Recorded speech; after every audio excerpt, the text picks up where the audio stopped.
BSP प्रमुख मायावती ने party के राष्ट्रीय संयोजक आकाश आनंद को पद से हटाया। आकाश आनंद को मायावती ने अपना उत्तराधिकारी बनाने का फैसला भी वापस लिया। मायावती ने एक्स पर पोस्ट कर फैसले की दी जानकारी। आकाश आनंद को उनके पद से हटाने की वजह उनकी अपरिपक्व राजनीतिक बयानबाजी है। आकाश आनंद ने बीजेपी सरकार को आतंकियों की सरकार कहने के अलावा जूते मारने का मंच जैसे कई विवादित बयान सार्वजनिक मंच से दिए थे। हरियाणा में 3 निर्दलीय विधायकों ने बीजेपी सरकार से वापस लिया समर्थन। निर्दलीय विधायक सोमवीर सांगवा, धर्मपाल गोंदर और रणधीर गोलन ने कांग्रेस को दिया समर्थन। हरियाणा में निर्दलीय विधायकों के इस्तीफे के बाद कांग्रेस का दावा, नायब सिंह सैनी सरकार अल्पमत में आई, मुख्यमंत्री ने इस्तीफे की मांग की। शायद क्योंकि कांग्रेस आजकल इच्छाएं पूरी करने में लगी हुई है और लोग समझ रहे हैं, लोग सब जानते हैं कि इसकी इच्छा क्या है। क्योंकि कुछ लोगों को जैसे कांग्रेस है, कांग्रेस को जनता की इच्छाओं से मतलब नहीं है। हरियाणा में अपनी सरकार के अल्पमत में आने के दावे को मुख्यमंत्री सैनी ने किया खारिज। बीजेपी ने 47 विधायकों के समर्थन का किया दावा। उनको तो अपनी इच्छाओं से मतलब है कि हमने अपनी इच्छाएं पूरी करनी है।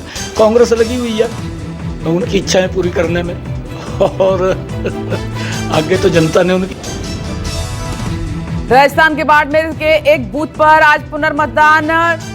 चौहटन विधानसभा क्षेत्र की मतदान केंद्र संख्या 50 पर सुबह 8 बजे से शाम 5 बजे तक होगी वोटिंग। 26 अप्रैल को दूसरे चरण के तहत वोटिंग के दौरान गोपनीयता भंग हुई थी।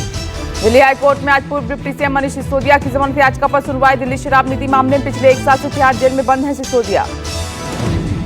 सुप्रीम कोर्ट ने दिल्ली सीएम अरविंद केजरीवाल की अंतरिम जमानत पर फैसला सुरक्षित रखा। ईडी गिरफ्तारी को चुनौती देने वाली याचिका पर 9 मई को होगी अगली सुनवाई। कर्नाटक में जेडीएस के वरिष्ठ नेता एच.डी. रेवन्ना की आज कोर्ट में पेशी। अपहरण केस में गिरफ्तार रेवन्ना की आज खत्म हो रही है रिमांड।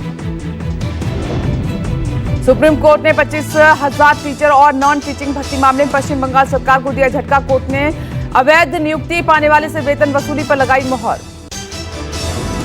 सुप्रीम कोर्ट में उत्तराखंड के जंगलों में लगी आग को लेकर याचिका दायर। सुनवाई सोमवार को भी। उत्तराखंड की जंगलों में धधकी आग, 68 जगहों पर भड़की आग। दिल्ली यूनिवर्सिटी के 5,000 छात्र आज विकसित भारत रन में लेंगे हिस्सा। 2.5 किलोमीटर दौड़ के जरिए छात्र 2047 तक देश को विकसित राष्ट्र बनाने का दोहराएंगे संकल्प। आम चुनाव 2024 के तीसरे चरण के तहत मंगलवार को हुई वोटिंग। 11 राज्यों की 93 सीटों पर वोट डालेगा। चुनाव आयोग के मुताबिक 64.40% रहा मतदान। तीसरे चरण के तहत सबसे ज्यादा असम में 81.61% वोटिंग हुई। वहीं सबसे कम यूपी में 57.34%। बिहार, एमपी और गुजरात में सुस्त रही वोटिंग। तीसरे चरण में यूपी की 10 लोकसभा सीटों के लिए हुई वोटिंग। राज्य में 57.34% मतदान। एटा, मैनपुरी, फिरोजाबाद, आगरा, आमला, हाथरस, बदायूं, बरेली, संभल और फतेहपुर सीकरी सीट के लिए हुई वोटिंग। तीसरे चरण में दिग्गजों ने मतदान किया। अहमदाबाद के रानी पर प्रधानमंत्री नरेंद्र मोदी ने वोट डाला। अहमदाबाद में वोट डालने के बाद प्रधानमंत्री ने लोगों का अभिवादन भी किया। केंद्रीय गृह मंत्री अमित शाह ने भी अहमदाबाद में एक मतदान केंद्र पर अपना वोट डाला। अमित शाह गांधीनगर लोकसभा सीट से पार्टी के उम्मीदवार हैं। कर्नाटक में कांग्रेस अध्यक्ष मल्लिकार्जुन खड़गे अपनी पत्नी राधाबाई खड़गे के साथ कलबुर्गी के कीर्ति प्राथमिक विद्यालय मतदान केंद्र में लोकसभा चुनाव 2024 के लिए तीसरे चरण में वोट डाला। सपा अध्यक्ष अखिलेश यादव ने अपनी पत्नी डिंपल यादव के साथ इटावा के सैफिल में वोट डाला। डिंपल मैनपुरी लोकसभा सीट से प्रत्याशी भी है। यूपी से एमपी तक विपक्षी दलों ने पुलिस पर वोटर्स को डराने, धमकाने और मारने पीटने का आरोप लगाया। सपा नेता शिवपाल यादव ने पुलिस प्रशासन पर इटावा के कई बूथों पर मतदाताओं को रोकने का आरोप लगाया। केंद्रीय मंत्री अनुराग ठाकुर ने विपक्षी दलों पर साधा निशाना। कहा कि पीएम मोदी और बीजेपी के खिलाफ वोट जिहाद की बात करते हैं। छत्तीसगढ़ के पूर्व मुख्यमंत्री और राजनांदगांव निर्वाचन क्षेत्र से कांग्रेस उम्मीदवार भूपेश बघेल ने अपना वोट डाला। वहीं एमपी के पूर्व सीएम शिवराज सिंह चौहान ने सीहोर में मतदान किया। असम के मुख्यमंत्री हिमंता बिस्वा शर्मा ने बारपेटा संसदीय क्षेत्र में अपना वोट कास्ट किया। पश्चिम बंगाल के मालदा में महिलाओं ने किया मतदान और विरोध। राजदौल एसएसकेपी मतदान केंद्र पर महिलाओं ने अपने क्षेत्र में विकास के मुद्दों को लेकर किया वोटिंग का बहिष्कार। अभिनेता रितेश देशमुख और उनकी पत्नी जेनेलिया देशमुख ने लातूर के एक मतदान केंद्र पर अपना वोट कास्ट किया। मध्य प्रदेश के बैतूल में मतदान कर्मियों को वापस ला रही बस में लगी आग, बाल बाल बचे कर्मचारी। जम्मू कश्मीर के श्रीनगर के डल झील इलाके में 100 साल के बुजुर्ग ने पहली बार डाला होम वोट। महाराष्ट्र के बीट में चुनावी सभा को संबोधित करते हुए प्रधानमंत्री ने आरक्षण की आड़ में किया विपक्ष पर तीखा वार। पीएम मोदी ने इशारों में शिवसेना उद्धव गुट पर भी साधा निशाना। कहा कि आज कोई राष्ट्रवादी पार्टी कांग्रेस के साथ नहीं। आरक्षण पर लालू के बयान को लेकर बीजेपी का पलटवार। सुधांशु त्रिवेदी ने कहा कि SC, ST और OBC का हिस्सा मारकर लालू मुस्लिम समाज को आरक्षण देना चाहते हैं। लालू प्रसाद यादव ने मुस्लिमों के आरक्षण पर दिया बड़ा बयान। कहा कि मुस्लिम पूर्ण आरक्षण के हकदार, बीजेपी दलित और पिछड़ा विरोधी। कांग्रेस नेता सोनिया गांधी ने वीडियो संदेश के जरिए पीएम मोदी पर साधा निशाना। कहा कि बीजेपी और पीएम मोदी की गलत नीतियों की वजह से बेरोजगारी और महंगाई रिकॉर्ड स्तर पर।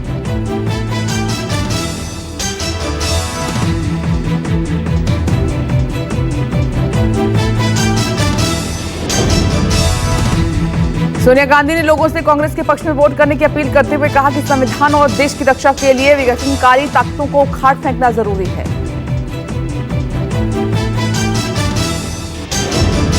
चुनाव आयोग ने कर्नाटक बीजेपी को लगाई फटकार। बीजेपी कर्नाटक के एक्स हैंडल पर मुस्लिमों के खिलाफ आपत्तिजनक पोस्ट के फौरन हटाने के निर्देश। एक्ट्रेस शेख सुमन और पूर्व कांग्रेस प्रवक्ता राधिका खेड़ा बीजेपी में हुए शामिल। पार्टी की सदस्यता ग्रहण करने के बाद दोनों ने बीजेपी के राष्ट्रीय अध्यक्ष JP नड्डा से मुलाकात की। बीजेपी में शामिल होने के बाद राधिका खेड़ा ने कहा कि कांग्रेस किसी के भी साथ नहीं कर सकती न्याय। छत्तीसगढ़ कांग्रेस ऑफिस में अपने साथ हुए कथित दुर्व्यवहार के बाद राधिका ने तोड़ दिया था 22 साल पुराना पार्टी से रिश्ता। खगड़िया में मतदान के बाद राष्ट्रीय लोक जनशक्ति पार्टी चीफ पशुपति कुमार पारस ने कहा कि हमारा देश विश्व का सबसे प्रजातांत्रिक देश है। महाराष्ट्र में वंचित बहुजन अघाड़ी के अध्यक्ष प्रकाश अंबेडकर ने NCP SP पार्टी के अध्यक्ष शरद पवार पर साधा निशाना। रक्षा मंत्री राजनाथ सिंह से हुई मुलाकात की बातचीत का ब्यौरा सार्वजनिक करने की मांग। प्रधानमंत्री नरेंद्र मोदी का तूफानी चुनाव प्रचार अभियान जारी। आज पीएम मोदी की तेलंगाना और आंध्र प्रदेश में जनसभा।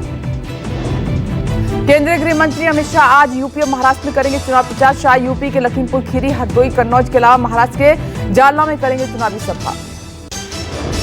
बीजेपी अध्यक्ष JP नड्डा आज अपने गृह राज्य हिमाचल प्रदेश के चुनावी दौरे पर हैं। नड्डा बिलासपुर में पन्ना प्रमुखों से मुलाकात भी करेंगे।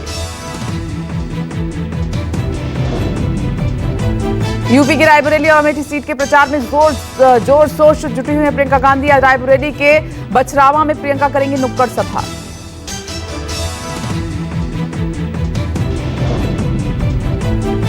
हिमाचल प्रदेश के दौरे पर गए राष्ट्रपति द्रौपदी मुर्मू ने मंगलवार को शिमला के मॉल रोड इलाके का दौरा किया। राष्ट्रपति मुर्मू के साथ राज्यपाल श्री प्रताप शुक्ला भी मौजूद रहे। राजस्थान के मानवगढ़ विधानसभा के पूर्व विधायक विवेक ठाकुर की आत्महत्या मामले में उनकी पत्नी के खिलाफ केस दर्ज। जम्मू कश्मीर के कुलगाम में 10 लाख का इनामी डबल प्लस कैटेगरी का आतंकी बासित डार का काम तमाम। नोएडा की हाउसिंग सोसाइटी में पालतू कुत्ता का आतंक जारी। सेक्टर 107 के लोटस में 300 सोसाइटी की लिफ्ट में कुत्ते ने बच्ची को नौचा। राजस्थान के सरकारी स्कूलों में टीचरों के स्कूल टाइम पर मोबाइल इस्तेमाल पर रोक। राज्य से सभी 70,000 सरकारी स्कूलों में टीचर अब स्कूल टाइम पर मोबाइल नहीं चला सकते।